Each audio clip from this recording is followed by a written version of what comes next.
இந்த திருட்டுத்தனம் பண்ணி திரியிறவனுங்க, இந்த ரேப் பண்ணி திரியிறவனுங்க, இவனுங்கலாம் வந்து நம்ம ஊர்ல வந்து ரொம்ப ஃப்ரீடமா இருப்பானுங்க. ஜாலியா போவானுங்க, ஜாலியா வருவானுங்க. அவனுங்கலாம் புடிச்சு எவனையும் கொல்லவே மாட்டானுங்க.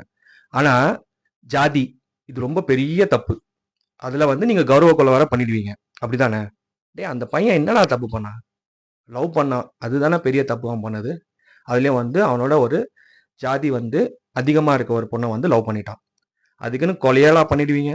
ஒரே ஒரு ஆசை தான். இந்த ஜாதி வெறி புடிச்சு திரியிறவனுங்க, இந்த மத பிரச்சனை பண்ணி திரியிறவனுங்கலாம் வந்து நிக்க வச்சு அப்படியே குத்தி போட்டுறணும். அதுதான் எனக்கு ரொம்ப நான் எதிர்பார்த்துட்டு இருக்கேன். இந்த மாரி எங்கனா நடக்குமான்னு சொல்லி எதனா ஊர்ல. ஆனா நடக்கிற மாரி தெரியல. ஏன்னா என்ன ஆகுதுன்னா, இந்த கேஸ்ட்டு, இந்த ரிலிஜியன் ப்ராப்ளமு இந்த மாரிலாம் இதுங்கலாம் இருக்கிறதே வேஸ்ட் இந்த ஊர்லலாம் இருக்குதுங்கலாம்.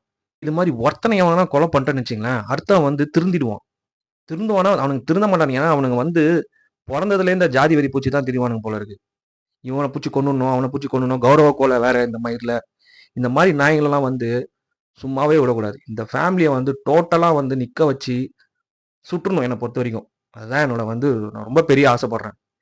அடுத்தவன் எந்த ஃபேமிலியா இருந்தாலும் எவனையும் டச் பண்ண மாட்டான். இந்த மாரி கீழ் ஜாதி, மேல் ஜாதிலாம் பேசி திரியவே மாட்டானுங்க. ஏன்னா உனக்கு ஓடுற ரத்தம் தானே அவனுக்கும் ஓடும். ஓ ரத்தத்துல கூட உங்க ஜாதி பார்ப்பீங்க போல இருக்கு. அவனுக்கு இந்த ரத்தம் ஓடுது, இந்த ரத்தம் ஓடுதுன்னு சொல்லி.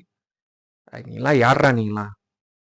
இந்த மாரி ஊர் நாட்டுல வந்து இது மாரி நடக்குதெல்லாம் வந்து ரொம்ப கஷ்டமா இருக்கு பார்க்கறதுக்குலாம். அதெல்லாம் வந்து பாவம் அந்த பையன் வாழ வேண்டிய பையன் அவன்லாம். அவன் குடும்பம் எவ்வளோ கஷ்டப்படும் இப்ப. இவனுங்கலாம் சும்மாவே விடக்கூடாது. நிக்க வச்சு செய்யணும் இவனுங்கலாம். எச்சனாங்க. இந்த அரசியல்வாதிகள்லாம் என்ன பண்ணுவாங்க, ஒருத்தர் கால் பண்ணி வந்து சாரின்னு ஒருத்தர் கேட்பாரு. அப்புறம் ஒரு அமௌண்ட்ட செட்டில் பண்ணுவாரு. முடிஞ்சு போச்சு சாப்டர் க்ளோஸ். நம்ம என்ன பண்ணுவோம், மறந்துருவோம். அவ்வளோதான். இதுக்கப்புறம் இந்த கவின்னு சொல்லி, இந்த மாரி ஒரு கௌரவக்கெல்லாம் நடந்துதானே சொல்லி இல்லாத மாரி அந்த சாப்டர் க்ளோஸ் பண்ணிடுவாங்க. இதுதான் வந்து உலகத்துல வந்து நடந்துட்டு இருக்கு. மக்கள் தான் நம்ம தான் வந்து என்ன பண்றோம்னா, மறந்துடும் எல்லாத்தையும். மறக்காதீங்க. 5 வருஷத்துக்கு ஒரு வாட்டி வந்து ஞாபகம் வச்சு எல்லாத்தையும் பண்ணுங்க.